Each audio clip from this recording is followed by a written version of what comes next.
Bonjour à tous, bienvenue. C'est le fruit d'une coopération ivoiro-japonaise. Un pôle gynéco-obstétrique et pédiatrie au CHU de Cocody. La pose de la première pierre a été faite hier par le Premier ministre ivoirien Patrick Achi. Le coût des travaux est estimé à 26 milliards de francs CFA. C'est ce que nous apprend Alexis Ouedraogo.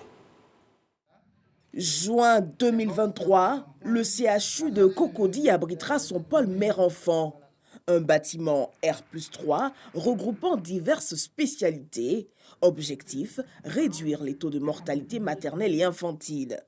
Ce pavillon regroupera 3 spécialités spécifiques que sont la gynécologie obstétrique, la pédiatrie, la chirurgie pédiatrique, ainsi qu'un service de réanimation intégré en un seul bâtiment avec au total 228 lits afin d'améliorer la prise en charge du couple mère-enfant. Fruit de la coopération ivoiro-japonaise, le projet devra, outre mesure, permettre au CHU de devenir un centre médical d'excellence au niveau national et d'améliorer la qualité des services de santé. C'est pour soutenir la Côte d'Ivoire dans son noble objectif de renforcement du système sanitaire que le présent projet a été conçu. D'une enveloppe globale de 26 milliards de francs CFA soutenue par la JICA et l'État de Côte d'Ivoire, les travaux et l'équipement du bâtiment contribueront à consolider les acquis de ces dernières décennies. Ce projet, en plus d'étoffer fortement le plateau technique du CHU de Cocody avec des équipements de pointe, va permettre à cette structure sanitaire incontournable pour la population de jouer son rôle, celui d'être un véritable pôle d'excellence pour la formation et le renforcement des capacités opérationnelles des agents de santé intervenant sur ces enjeux. À travers l'ensemble du territoire national, l'initiative et le soutien de la JICA et le don du Japon sont donc d'une utilité précieuse et stratégique. Le Premier ministre a encouragé les acteurs du secteur à faire bon usage de ce futur joyau et à y investir leur humanité. Quelle que soit la qualité des matériels et des équipements, ceux qui soigneront seront des hommes et des femmes, et ça sera vous. Les personnes qui viendront ici, des enfants, des femmes, des adolescentes, sont dans la société dans laquelle nous vivons les personnes les plus sensibles, les personnes les plus fragiles, les personnes les plus émotives. Et ces personnes-là, en plus de l'équipement matériel, en plus de la technique que vous aurez, auront besoin de votre amour, de votre affection et de vos sourires. Et il faudra le leur donner. La Côte d'Ivoire affiche à ce jour l'un des plus forts taux de mortalité maternelle. Ces dernières années, des actions ont été engagées par le gouvernement pour corriger ce tableau. En bref et en image, le bureau du Sénat, la haute chambre du Parlement s'est réunie à Yamoussoukro sous la présidence de Jano Aoussou Kouadio, président de l'institution. 2 points étaient à l'ordre du jour, le renouvellement de ce bureau et la répartition des sénateurs nouvellement élus au sein des commissions permanentes. On se rend dans la chambre basse du Parlement, toujours en bref et en image. La commission sécurité et défense de l'Assemblée nationale a adopté le projet de loi portant lutte contre le trafic et l'usage illicite des stupéfiants, des substances psychotropes et leurs précurseurs en Côte d'Ivoire. Le projet de loi a été présenté par le ministre de l'Intérieur et de la Sécurité, Vagando Diomandé. Il constitue une réponse au phénomène qui prend des proportions sur le plan de la santé et de l'économie. Une découverte dans ce journal, le complexe Ecotel Touraco pour une immersion dans la nature. Il est situé à l'orée du parc national de Taï, dans la sous-préfecture de Djouroutou. Cet important maillon de l'écotourisme ivoirien est aujourd'hui en difficulté. Vous allez le comprendre avec notre reporter Jean-Luc Bangbo. Paradis incrusté en plein cœur de la forêt de Taï. Cette image a toujours été collée à l'écotel de Djouroutou, dans le Bassa-Centra. Depuis plusieurs mois, les seuls charmes de ce réceptif hôtelier, situé au flanc sud-ouest du parc national de Taï, sont cette épaisse brume, la végétation verdoyante et les mélodieux chants d'oiseaux. Créé pour servir de pied-à-terre aux touristes et visiteurs sur les traces des chimpanzés, principale attraction de cette forêt, l'écotel de Djouroutou, propriété de l'Office ivoirien des parcs et réserves OIPR, est bien loin de ses heures de gloire. Le parc national de Taï est de renommée mondiale et les gens viennent de partout dans le monde pour venir visiter cet espace. Donc quand ils viennent, C'est dans ces bungalows-là qu'ils sont hébergés. Aujourd'hui, l'état de fonctionnement, du fait de la crise à Covid-19, le tourisme dans ce site-là a été suspendu. En haute saison touristique, ce réceptif d'une capacité de 20 places pouvait accueillir des centaines de visiteurs dans le mois. Aujourd'hui, totalement à l'arrêt. La Covid-19 est passée par là. Le parc en tant que tel aussi fait des recettes à travers l'activité de tourisme. C'est vrai que c'est concédé à un gestionnaire qui l'exploite, mais en retour, il y a une contrepartie qui est versée à l'État, à l'Office souverain des parcs et réserves, qui s'en sert pour ses activités quotidiennes de gestion du site.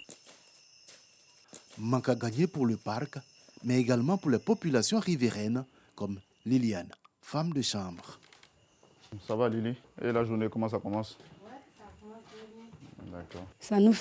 Ça nous fait mal parce que nos touristes ne viennent plus. Voilà, les activités sont arrêtées. Vraiment, on prie pour que ça puisse répondre, pour qu'au moins on puisse encore au moins travailler comme on le faisait avant. Le fait de travailler ici, ça m'a donné les moyens de faire mon atelier.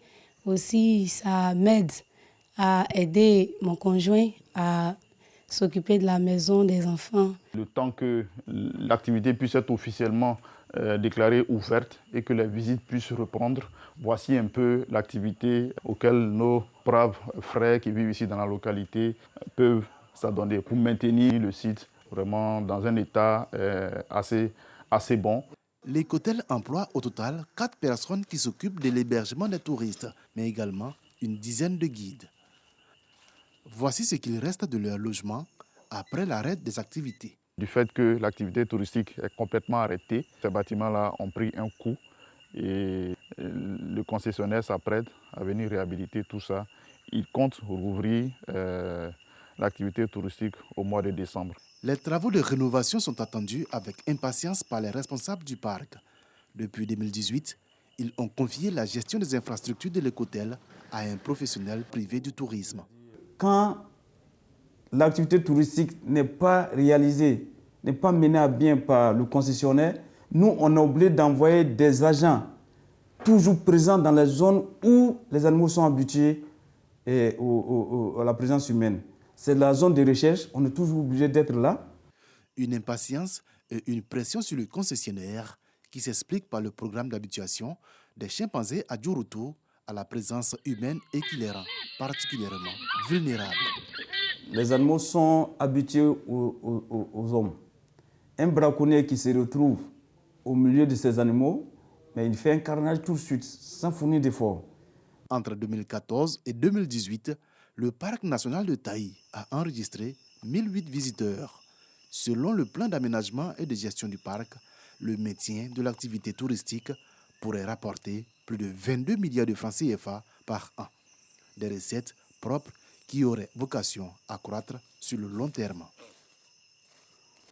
Autre volet de l'actualité, les demandeurs de la carte nationale d'identité entre 2014 et 2019 peuvent enfin entrer en possession de ce précieux sésame. Les premières cartes ont été remises ce lundi à l'ONESI à Abidjan Plateau. Une opération suivie de près par Théodore Zouzou et Franck Akwadio.